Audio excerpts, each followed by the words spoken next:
All right, guys. Today, your explorer, you were supposed to go ahead and look at these equations. I already gave you the correct answer for it. So what you were supposed to do is figure out what order did you have to do things and to be able to solve it. So hopefully you didn't just do that in your head and you actually went through and looked at the problems and did it in your notebook. So I'm going to go ahead and switch over to my notebook, a larger area for me to write. So when I go ahead and switch over to mine, hold on, sorry. Doesn't want to let me pick this. There we go. All right, so when we switch over, here is my first problem. I've got 24 minus 4 times 4, and that is supposed to equal 8. So if I just did it in order, I'd have 24 minus 4. All right, well, 24 minus 4 is 20. And then I have to multiply that by 4. But right away, right there, 20 times 4 I know is not 8. That doesn't make sense. So clearly that wasn't the correct order to do it in. So when we go back and look at it again, let's switch the order. Instead of doing subtraction first, let's do the multiplication first. So 4 times 4 is 16. So now I'm doing 24 minus 16. And guess what? 24 minus 16 is actually 8. That does work. So it was really important when I did this equation that the multiplication got done before I did the subtraction part. All right, let's look at the other one. Still don't know why that E's there. All right, so when we do this next one, all right, I got 3 plus 2 times 5 minus 6. So assuming that I was just going to do it straight in order, 3 plus 2 makes 5. 5 times 5 is 25. 25 minus 6, is 19, not 7. So we just looked at it and saw that last time we had to do multiplication first. So let's see if that holds true this time as well. 2 times 5 is actually 10. So if I do that first, let's write down what I haven't used. I haven't done 3 plus yet. So I got 3 plus 10, and I didn't do anything with the minus 6 yet. So 3 plus 10, that's going to make 13.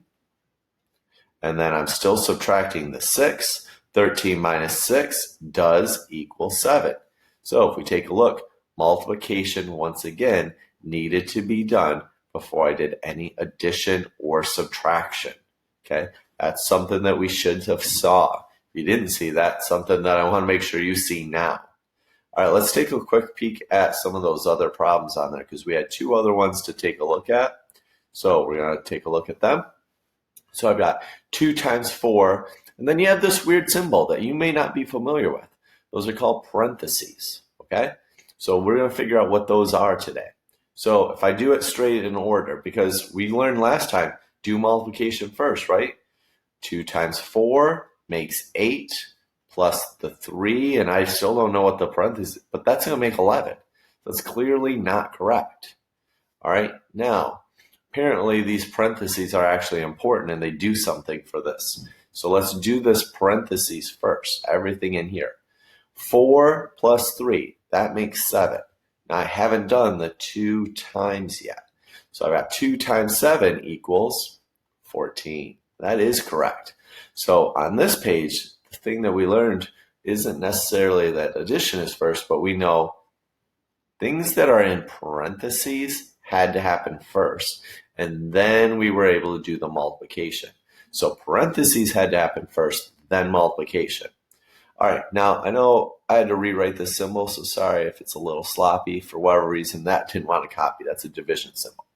So I've got 12 divided by, and then I have a whole bunch of stuff in parentheses. Ugh.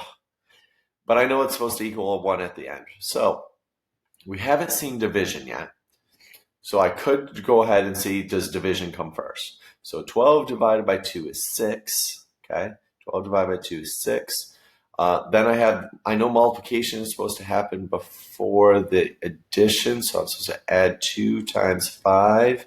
2 times 5 is 10.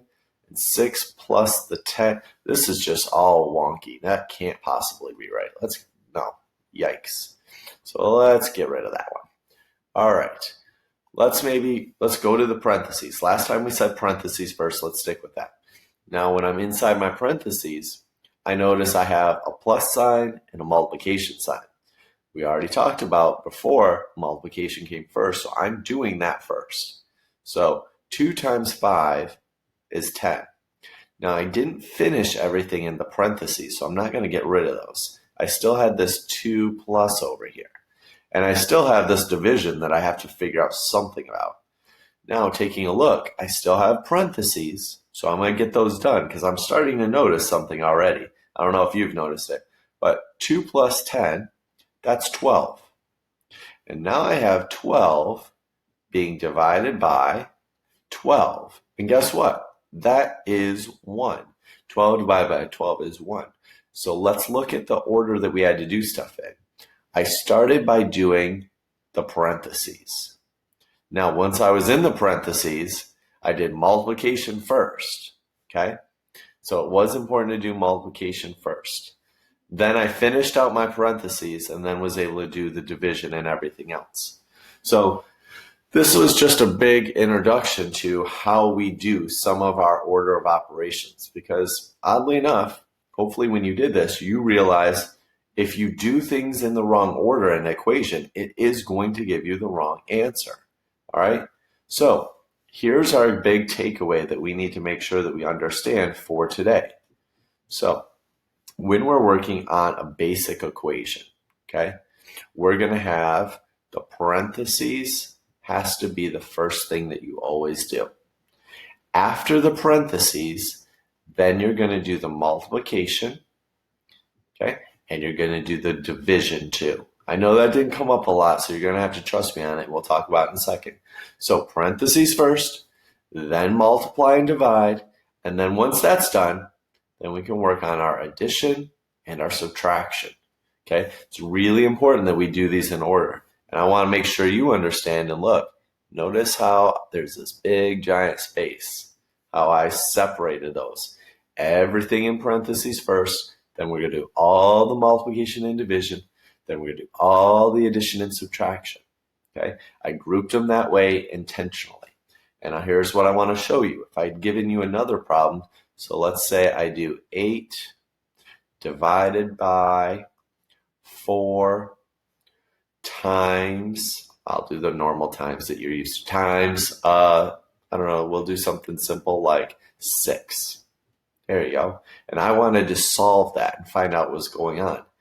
I always have kids who say, well, there's no parentheses, so now I have to do multiplication. So 4 times 6 is 24. And then they realize, how do I do 8 divided by 24? It doesn't make sense. And every time I have to remind them, look, see how we separated the multiplication and division? When I put those that way, I put them together.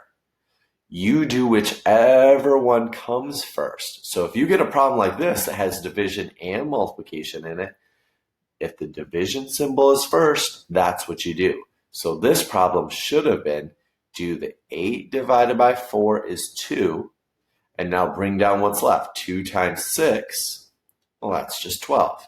Much easier to do, okay? So it's really important that we do parentheses first, then the multiplication or division, whichever one comes first. Then you finish the addition and subtraction, whichever one of those comes first, okay? Really important that we pay attention to making sure that we're doing them in the correct order. All right. Now, that being said, we are going to take a look at why that is, okay? I want you to just stop and think about what is multiplication. Multiplication is when you're finding groups of something. So I'm finding 4 groups of 3, and that makes 12, okay? Because 4 groups of 3 would make 3 plus 3 plus 3 plus 3. And then when you're doing division, it's the exact opposite, but it's still groups. I'm starting with, I have 12, I want to divide it into groups of 3 or into 3 groups, and that gives me 4 individual pieces. So notice, multiplication and division, you're working with groups to get to the individual pieces. Adding and subtracting, you're already working with the individual little parts. When I do 7 plus 2, those aren't groups. I'm just adding 7 things and 2 things. That makes 9. I'm not finding any groups. Same for subtraction. 7 take away 2. I'm taking away 2 of those individual things, and I'm left with 5.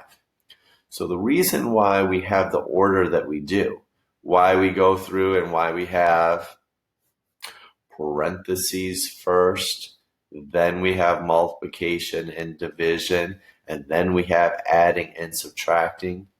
Oops, I probably should have used that subtracting symbol for that. Sorry about that, guys. Subtracting.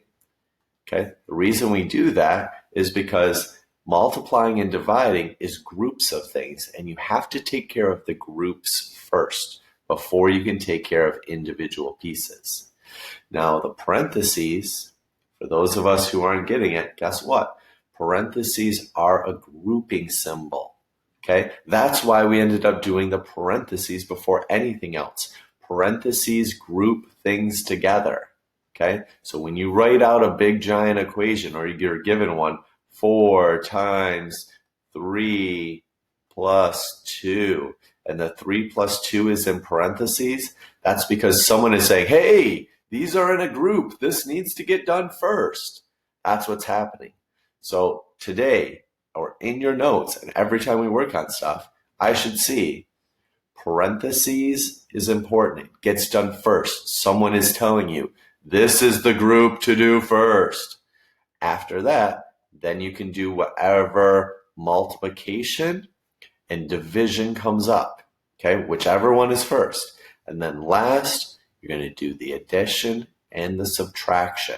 Those are our individual little pieces that we wrap everything up with.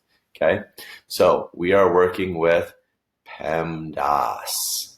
PMDAS, parentheses, multiplication, division, addition, subtraction. All right, so today what I want you to do, I want you guys to try out some of the problems on the next page. After that, there's a page that has the answers so you can check, and there's some extension work. Today you do, when you're all done with this, have an exit ticket to do, so make sure that gets done and turned in. Thank you.